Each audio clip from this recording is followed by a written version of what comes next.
আসসালামু আলাইকুম রহমতুল্লাহ।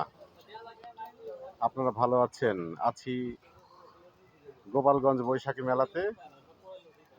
আপনারা কোথায় কেমন আছেন তা জানি না, তবে সবাই আল্লাহর রহমতে মনে হয় ভালোই আছেন। আল্লাহ পাক আপনাদের ভালোই রেখেছে। যাই হোক, আমি ভালো আছি। গোপালগঞ্জ বৈশাখী মেলাতে আছি।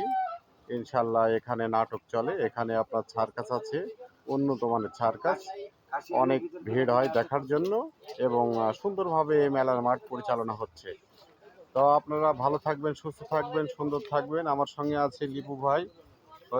লিপু ভাইকে দেখতে পাচ্ছেন আমরা। আমার সম্পর্কে বিয়ে হয়, আসলে পরিচয় ছিল না, যার কারণে আমি আগে চিনতে পারিনি। ঠিক আছে, তাহলে পরে আপনারা ভালো থাকবেন, সুস্থ থাকবেন এবং যারা কাছে আছেন তাদের আমন্ত্রণ রইল, আপনারা অবশ্যই বিকেলে আসবেন। গোধূলি লগ্নে আপনাদের দাওয়াত থাকলো, আপনারা গোধূলি লগ্নে আসবেন, এসে আপনারা বেরিয়ে যাবেন আপনার মেলার মাঠ থেকে। ঠিক আছে, তাহলে বেশপুর মেলার মাঠ আপনার গোপালগঞ্জ। তাহলে আপনাদেরকে আর বোঝাতে হবে না, আপনারা বুঝে নিয়েছেন। ভালো থাকবেন, সুস্থ থাকবেন, সুন্দর থাকবেন। আর সেই সাথে আছে আমার সুপ্রিয় ছোট ভাই, আসলে দাদা। দাদা অত্যন্ত একটা ভালো মানুষ, হয়তো তাকে আপনারা অনেকেই চেনেন। ঠিক আছে, অনেকেই চেনেন।